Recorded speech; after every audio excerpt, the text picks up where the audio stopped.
Welcome back to School of Calisthenics. This is our first Q&A session as part of our YouTube series.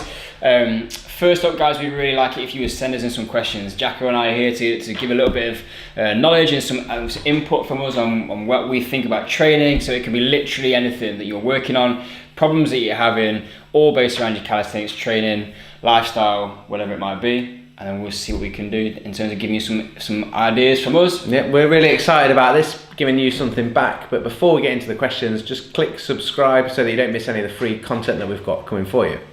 But we will start with, the question came in from Instagram from Steve.T13. He's a guy who's been interacting with us quite a bit on Instagram, and he's working on his human flag. He's got the Human Flag ebook and he's made a great start to that already, so keep an eye on him. Give him a follow, to be fair, guys. He's got some good training stuff going on. But he would like to know what we both train like, as in an example week for what it is, what a week looks like for us. So, Tim. So I think this is a great question. It's one that comes up quite a lot. And I don't know what you guys will probably tell us whether you think I'm right or not, but sometimes I think that we are, because of what we do, people think we've got a perfect training week. And my training week is far from perfect.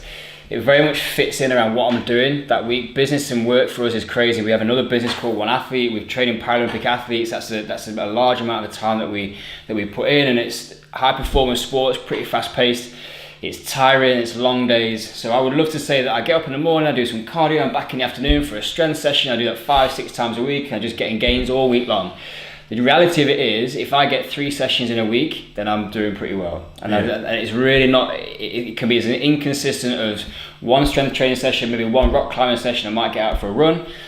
Getting 3 structured sessions together is a challenge for me, and it's something I need to kind of try and fit into my diary, especially now I've got a 6-week-old little boy at home as well. He's not helping my training at all at the moment. Well, I think, because like from my point of view, people seem to think that unless they are doing like 5 sessions a week, they're not going to make any progress. Whereas, you know, like Tim said, that sometimes it's like 1 session, 2 sessions a week. When I was back playing rugby, we used to literally do one strength during the season, 1 strength session on a Monday. We do a power session on a Wednesday, and that was it.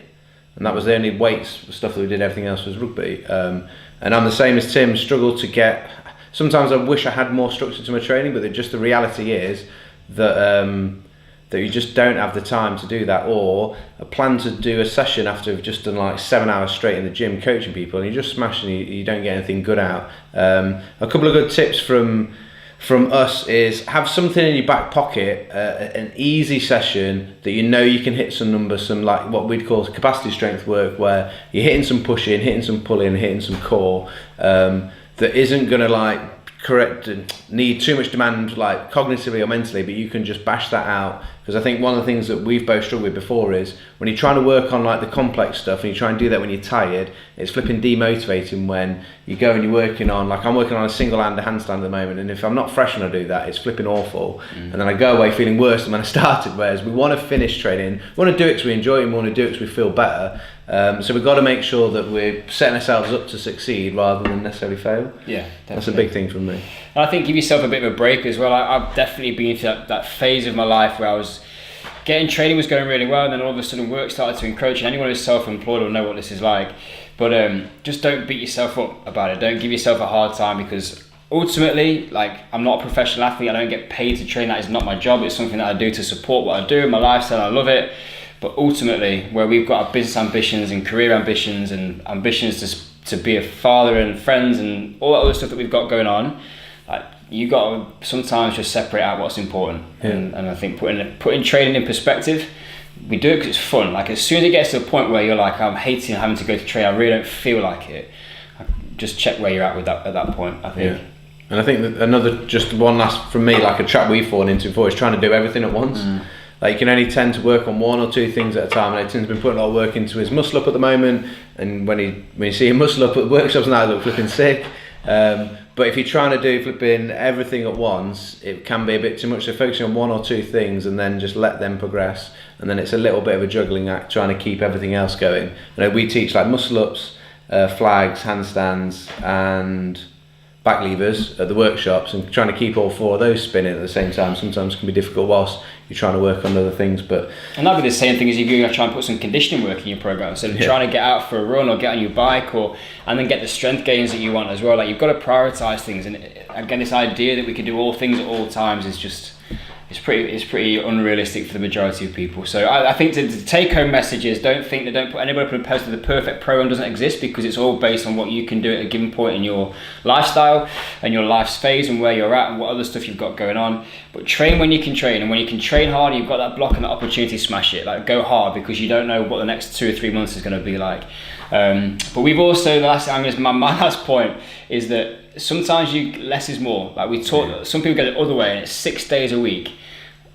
Check out some of the blogs that we've written around this, but you've got to rest. You have to build that in. So the perfect training week is also a balance of training and allowing space for recovery and adaptation as a result. Otherwise, we never move forward. Right, Jacko, next question. The next question comes in on email this time, and it is from Charlie Hurley.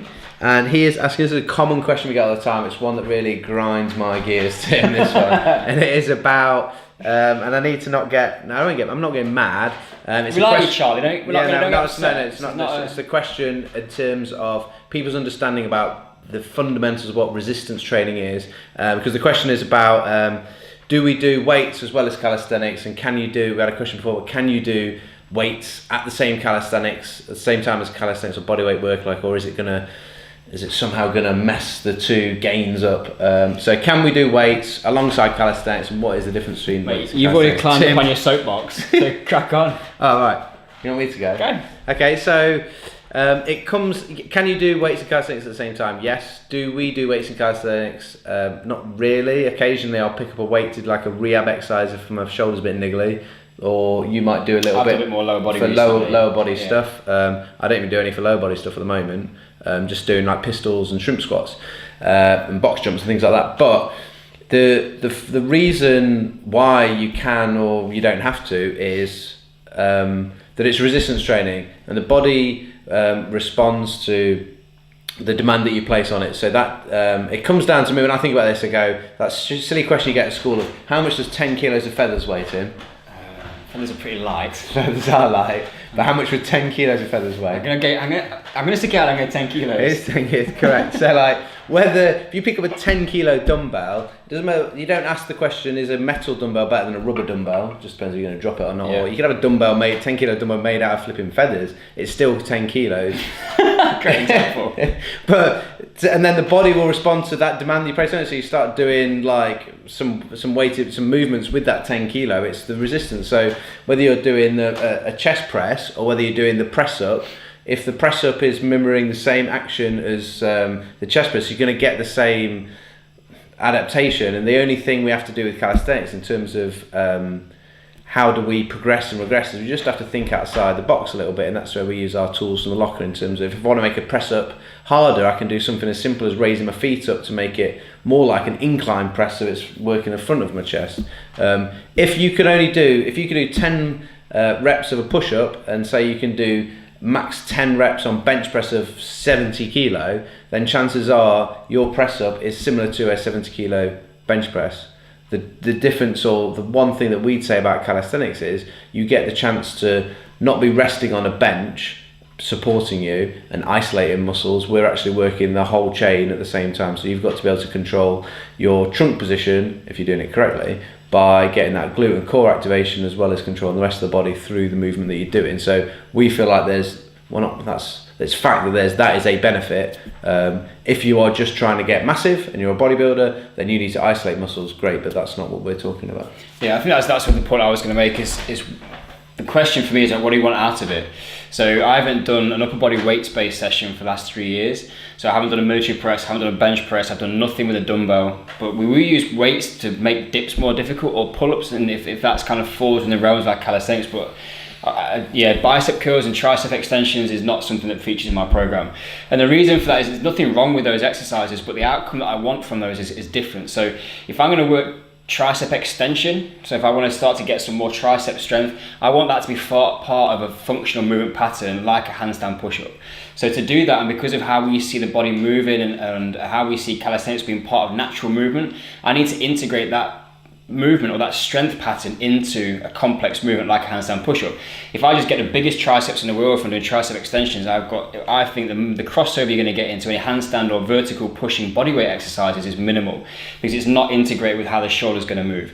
So that for me is the outcome I want is calisthenics, so there's no reason really for me to train outside of that. Like Jacko says, yes, for some rehab stuff, and we've got some information we want to put out around what we do in strength and conditioning for elite athletes around shoulder stability. We will use cable machines and lighter dumbbells for specific isolation exercises, and there's a big piece which we'll talk about in more detail another time. For me personally, I've started putting more lower body load in there. Just pistol squats and shrimp squats, I can do those, but I wanted something with a slightly higher intensity in there, so keeping back on with a little bit of Olympic lifting around the cleans to keep that movement pattern looking fresh. And I also am getting older, despite my young looks, which we'll come on to in a minute, but I want to keep that explosive type 2 fast twitch kind of movement pattern. So plyometrics and some speed stuff, I want to hold on to that. I don't want to feel that it's just dropping off. The reality though, going back to the previous question of how often it's difficult to try and then get all those things into your session during the week as well, isn't it? Yeah. But with me trying to throw in, like, getting a decent leg session in there once a week, is pretty much as it goes. I'm using lunges and patterns like that because what I want to do is make my shrimp squats better. So there's still an outcome. If I'm picking a weighted lower body exercise I'm going to do, I'm still thinking about what do I want for my calisthenics. I am way past the point of worrying about how big my legs are and I've got to do 10 sets of 10 squats with a 4-second eccentric, like gym and volume training. I couldn't think of anything more boring to do in the gym. Just picking up on that, like Tim's saying he's doing lunges because he wants to get better at his shrimps. Like the thing that's got me well into calisthenics, I've always loved training, loved lifting weights when I was playing rugby, but again there was an outcome, like there was a game at the weekend, having an outcome of I want to get like better at like dips, for example, talking about the tricep, because I want to be able to do a handstand press up because I want that outcome of being able to do that thing. And yes, if your triceps look a bit better as well as a result of that, then great, but I want to be able to do the skill and the movement, and I like that challenge of, can I do this thing and how am I going to train my body to be able to do it, rather than just isolating muscle groups just to try and look good. Comes down to why. What do you want? That's the answer. So do you use weights? Depends. What do you want out of it? That's the bigger question first. And then when you know that, then you can decide whether weights are appropriate for your training program or not. And there is no like right, wrong. It is completely your preference. Do whatever you want to do what makes you happy, but just understand why you're doing it. Exactly. Question Master David, self-titled. Please share with us what the next question is. Okay, the next question is from Fit Addict Gem on Instagram, who's also a part of our virtual classroom. More about that later. Hi Gem, she came to a workshop at Swindon the other weekend. Super excited about the back lever now. Yes, well, so her question is about being excited. She's excited about all the different moves that she wants to learn. And she's got a load of our ebooks and working towards them, but realistically she knows she's a beginner and she wants to know what should she be focusing on for calisthenics. She's narrowed down, rather than being excited about doing everything, she says she's narrowed down to handstand and human flags, but knows that she needs to build strength. And what do we recommend as a beginner? Tim. Some of this comes back to training background. So what currently kind of like capacity have you got already?